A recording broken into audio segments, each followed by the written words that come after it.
नमस्कार दोस्तों, आज की क्लास में आप सबका स्वागत है। ये क्लास हिंदी से संबंधित सभी परीक्षाओं के लिए है। आज की क्लास में हम हिंदी साहित्य के इतिहास लेखन के जो सत्रोत रहे हैं उस पर जितने भी महत्वपूर्ण प्रश्न बनते हैं उस पर चर्चा करेंगे। तो आइए हम आज की क्लास को शुरू करते हैं। हमारा आज का पहला प्रश्न है, भक्तमाल के रचनाकार कौन है? आपके पास ऑप्शंस में है नाभादास, गोकुलनाथ, प्रियादास या हरिराय। तो इसका सही उत्तर क्या होगा? सभी लोग अपना उत्तर कमेंट बॉक्स में देते रहें। बिल्कुल सही, इसका सही उत्तर होगा ऑप्शन नंबर ए। भक्तमाल के रचनाकार नाभादास जी हैं और यह इनकी रचना 1585 ईस्वी की है। ठीक है, हमारा अगला प्रश्न है, डॉक्टर नगेंद्र के अनुसार भक्तमाल का रचनाकाल क्या है? आपके पास ऑप्शंस में है 1585 ईस्वी, 1596 ईस्वी, 1568 ईस्वी या 1712 ईस्वी। तो इसका सही उत्तर क्या होगा? बताइए, प्रश्न को ध्यान से सुनिए और उसके बाद ही अपना उत्तर दीजिए। आपसे पूछा गया है कि डॉक्टर नगेंद्र के अनुसार भक्तमाल का रचनाकाल क्या है। तो जिन साथियों ने ऑप्शन नंबर ए बताया है उनका उत्तर गलत है और जिन साथियों ने ऑप्शन नंबर बी बताया है उनका उत्तर सही है। ठीक है, अगर आपसे सिर्फ इस तरह से प्रश्न पूछा जाता है कि भक्तमाल का रचनाकाल क्या है, तब आपका उत्तर होगा 1585 ईस्वी। लेकिन आपसे प्रश्न पूछा गया था डॉक्टर नगेंद्र के अनुसार, तो डॉक्टर नगेंद्र जी ने भक्तमाल का रचनाकाल 1596 ईस्वी माना है। ठीक है, हमारा सही उत्तर है ऑप्शन नंबर बी। हमारा अगला प्रश्न है, भक्तमाल में कितने भक्तों का चरित्र वर्णित है? आपके पास ऑप्शंस में है 84, 252, 200 या 150। तो इसका सही उत्तर होगा भक्तमाल, जो कि नाभादास जी की रचना है। आपको बताना है कि इसमें कितने भक्तों का चरित्र वर्णित है। बिल्कुल सही, जिन साथियों ने ऑप्शन नंबर सी बताया है उनका उत्तर सही है। 200 भक्तों का चरित्र वर्णित किया गया है इसमें। हमारा अगला प्रश्न है, भक्तमाल में कुल कितने छप्पे छंद हैं? आपके पास ऑप्शंस में है 200, 316, 1000 या 75। तो इसका सही उत्तर होगा बिल्कुल सही, जिन साथियों ने ऑप्शन नंबर बी बताया है उनका उत्तर सही है। भक्तमाल में कुल 316 छप्पे छंद हैं। हमारा अगला प्रश्न है, नाभादास ने भक्तमाल का सुमेरु किसे माना है? आपके पास ऑप्शंस में है सूरदास, कबीरदास, तुलसीदास या कुंभनदास। तो इसका सही उत्तर होगा बिल्कुल सही, जिन साथियों ने ऑप्शन नंबर सी बताया है उनका उत्तर सही है। नाभादास ने भक्तमाल का सुमेरु तुलसीदास जी को माना है। ये प्रश्न बार बार परीक्षा में पूछा जाता है, तो साथियों इस प्रश्न पर ज़्यादा ध्यान देना है आपको। ठीक है, हमारा अगला प्रश्न है, भक्ति रस बोधिनी नामक टीका किसने लिखी? आपके पास ऑप्शंस में है नाभादास, प्रियादास, हरिराय या गोकुलनाथ। तो इसका सही उत्तर होगा भक्ति रस बोधिनी नामक टीका किसने लिखी? बिल्कुल सही, जिन साथियों ने ऑप्शन नंबर बी बताया है उनका उत्तर सही है। प्रियादास जी ने लिखी है। हमारा अगला प्रश्न है, 84 वैष्णवन की वार्ता के लेखक कौन है? आपके पास ऑप्शंस में है वल्लभाचार्य, विठलनाथ, गोकुलनाथ या हरिराय। तो इसका सही उत्तर होगा, बताइए, 84 वैष्णवन की वार्ता के लेखक कौन माने जाते हैं? बिल्कुल सही, जिन साथियों ने ऑप्शन नंबर सी बताया है उनका उत्तर सही है। 84 वैष्णवन की वार्ता गोकुलनाथ जी की रचना है। हमारा अगला प्रश्न है, 84 और 252 वैष्णवन की वार्ता की भाषा क्या है?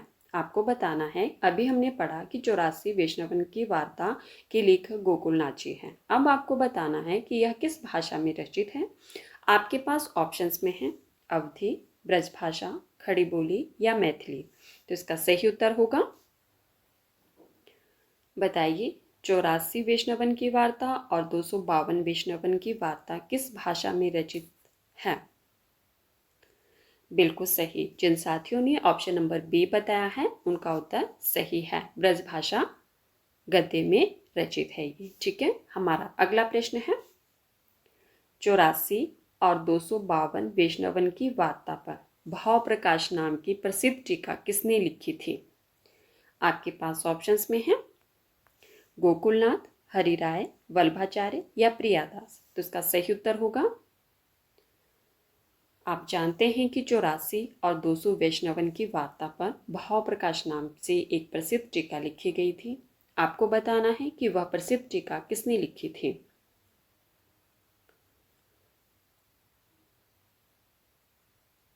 बताइए इसका सही उत्तर क्या होगा। बिल्कुल सही। जिन साथियों ने ऑप्शन नंबर बी बताया है उनका उत्तर सही है। किसने लिखी थी? हरिराय ने।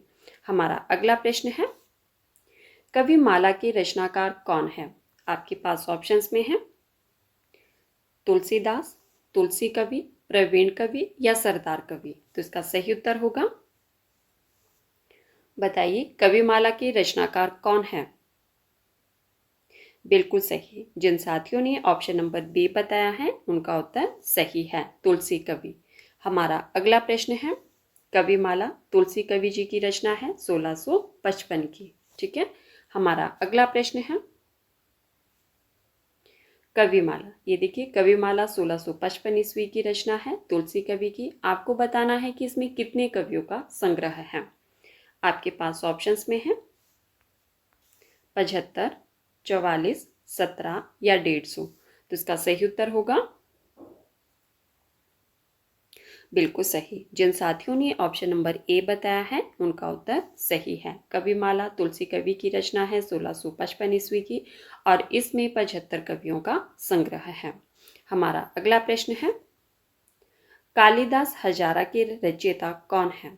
आपके पास ऑप्शंस में है कालिदास त्रिवेदी, महाकवि कालिदास, दलपति राय या सुब्बा सिंह।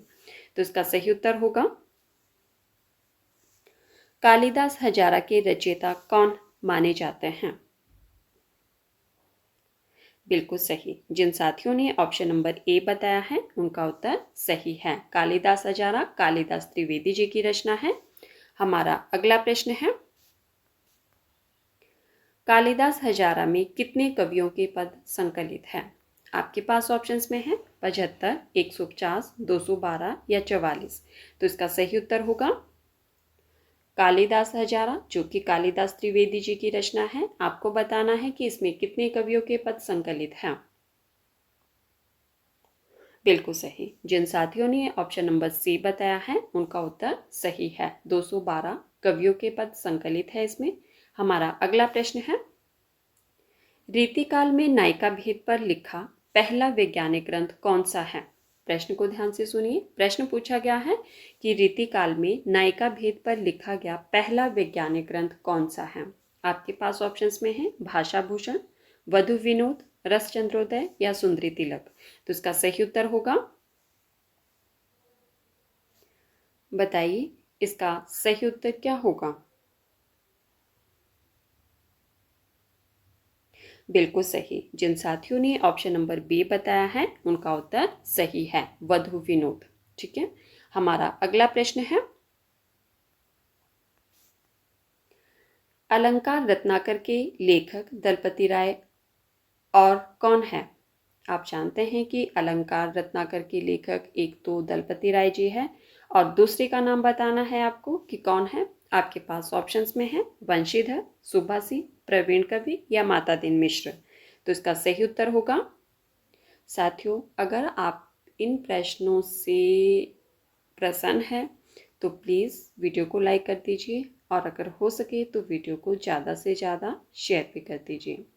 और हाँ दोस्तों, अगर आप डिटेल से क्लास लेना चाहते हैं तो आप हमारी मेंबरशिप को ज्वाइन कर सकते हैं। उस पर भी मैं क्लासेस डाल दूँगी 2-4 दिन के बाद, उसके बाद ही आप ज्वाइन करना। ठीक है।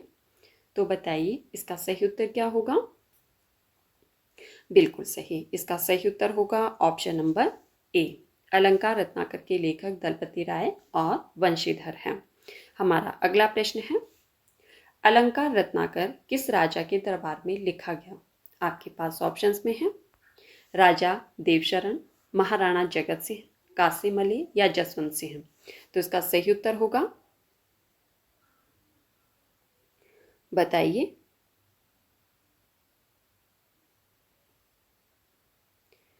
बिल्कुल सही। जिन साथियों ने ऑप्शन नंबर बी बताया है उनका उत्तर सही है। अलंकार रत्नाकर किस राजा के दरबार में लिखा गया था? महाराणा जगत सिंह के।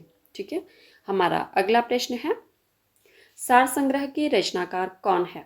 आपके पास ऑप्शंस में है बलदेव बघेलखंडी, प्रवीण कवि, ठाकुर प्रसाद या लाला गोकुल।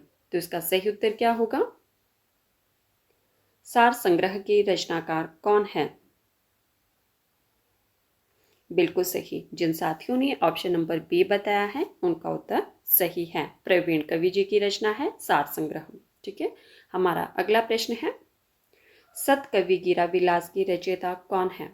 आपके पास ऑप्शंस में है बलदेव बघेलखंडी, सुब्बा सिंह, महेश दत्त शुक्ल या कवि सरदार। तो इसका सही उत्तर होगा, बताइए, सत कवि गिरा विलास के रचयिता कौन माने जाते हैं? बिल्कुल सही। जिन साथियों ने ऑप्शन नंबर ए बताया है उनका उत्तर सही है, बलदेव बघेलखंडी। हमारा अगला प्रश्न है, विद्वन मोद तरंगिणी का प्रकाशन वर्ष क्या है? आपके पास ऑप्शंस में है 1873 ईस्वी, 1817 ईस्वी, 1843 ईस्वी या 1868 ईस्वी। तो इसका सही उत्तर होगा, विद्वन मोद तरंगिणी का प्रकाशन वर्ष क्या माना जाता है? बिल्कुल सही। जिन साथियों ने ऑप्शन नंबर बी बताया है उनका उत्तर सही है, 1817 ईस्वी। हमारा अगला प्रश्न है, भाषा काव्य संग्रह जो कि 1873 ईस्वी की रचना है, इसके लेखक कौन है? आपके पास ऑप्शंस में है महेश दत्त शुक्ल, सुब्बा सिंह, माता दीन मिश्र या भारतेंदु। तो इसका सही उत्तर क्या होगा? बिल्कुल सही। जिन साथियों ने, बताइए, ऑप्शन नंबर ए बताया है उनका उत्तर सही है और जिन साथियों ने ऑप्शन नंबर डी बताया है उनका उत्तर गलत है। भाषा काव्य संग्रह महेश दत्त शुक्ल जी की रचना है 1873 ईस्वी की। हमारा अगला प्रश्न है, राग कल्पद्रुम को अन्य किस नाम से जाना जाता है? आपके पास ऑप्शंस में है राग सागर, राग विलास, संगीत रत्नाकर या रस सागर। तो इसका सही उत्तर होगा, बताइए, राग कल्पद्रुम को अन्य किस नाम से जाना जाता है? बिल्कुल सही। जिन साथियों ने ऑप्शन नंबर ए बताया है उनका उत्तर सही है, राग सागर के नाम से जाना जाता है। हमारा अगला प्रश्न है, श्रृंगार संग्रह के रचयिता कौन है? आपके पास ऑप्शंस में है कवि सरदार, कृष्णानंद व्यास, ठाकुर प्रसाद या लाला गोकुल। तो इसका सही उत्तर होगा, श्रृंगार संग्रह के रचयिता कौन माने जाते हैं? बिल्कुल सही। जिन साथियों ने ऑप्शन नंबर ए बताया है उनका उत्तर सही है, कवि सरदार सिंह जी की रचना है ये। हमारा अगला प्रश्न है, रस चंद्रोदय के रचनाकार कौन है? आपके पास ऑप्शंस में है ठाकुर प्रसाद त्रिपाठी, माता दीन मिश्र, प्रवीण कवि या गोकुलनाथ। तो इसका सही उत्तर होगा,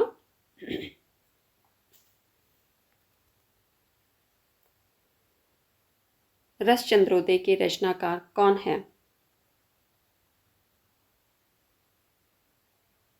बिल्कुल सही। जिन साथियों ने ऑप्शन नंबर ए बताया है उनका उत्तर सही है, ठाकुर प्रसाद त्रिपाठी जी की रचना है। साथियों, जिन्होंने अभी तक वीडियो को लाइक नहीं किया है प्लीज़ वीडियो को लाइक कर दीजिए और वीडियो को हाइप भी कर दीजिए और अगर हो सके तो वीडियो को ज़्यादा से ज़्यादा शेयर भी कर दीजिए। हमारा अगला प्रश्न है, दिग्विजय भूषण के रचनाकार कौन है? आपके पास ऑप्शंस में है लाला गोकुल प्रसाद ब्रज, बलदेव बघेलखंडी, कालिदास त्रिवेदी या भारतेंदु हरिश्चंद्र। तो इसका सही उत्तर होगा, दिग्विजय भूषण के रचनाकार कौन है? बिल्कुल सही। जिन साथियों ने ऑप्शन नंबर ए बताया है उनका उत्तर सही है, दिग्विजय भूषण के रचनाकार लाला गोकुल प्रसाद ब्रज जी है। हमारा अगला प्रश्न है, कवित रत्नाकर 1876 ईस्वी की रचना है, इसके संग्रहकर्ता कौन है? आपके पास ऑप्शंस में है माता दीन मिश्र, भारतेंदु हरिचंद, सुब्बा सिंह या कृष्णानंद व्यास। तो इसका सही उत्तर होगा, बताइए, कवित रत्नाकर 1876 ईस्वी की रचना है। इसके संग्रहकर्ता कौन माने जाते हैं? साथियों, जो पहली बार चैनल पर आए हैं प्लीज़ चैनल को सब्सक्राइब कर देना, बेल आइकन को प्रेस कर देना और अगर हो सके तो वीडियो को ज़्यादा से ज़्यादा शेयर भी कर देना। तो बताइए इसका सही उत्तर क्या होगा? बिल्कुल सही। जिन साथियों ने ऑप्शन नंबर ए बताया है उनका उत्तर सही है। कवित्र रत्नाकर माता दीन मिश्र जी की रचना है 1876 ईस्वी की। ठीक है, तो साथियों ये थे हमारे आज के कुछ महत्वपूर्ण प्रश्न जिन पर हमने चर्चा की। अगर आपको क्लास पसंद आए तो प्लीज़ वीडियो को लाइक कर देना और मुझे कमेंट करके ज़रूर बताना कि आज की क्लास में आपके कितने प्रश्न सही हुए। ठीक है, धन्यवाद। मिलते हैं अगली क्लास में और इससे आगे वाले प्रश्नों पर भी हम नेक्स्ट क्लास में चर्चा करेंगे। ठीक है, और अभी हमारा टॉपिक ख़त्म नहीं हुआ है। इसी टॉपिक पर हम आगे प्रश्न और बनाकर लाएंगे आपके लिए, अगर आप लोगों का सहयोग रहा। धन्यवाद। मिलते हैं अगली क्लास में।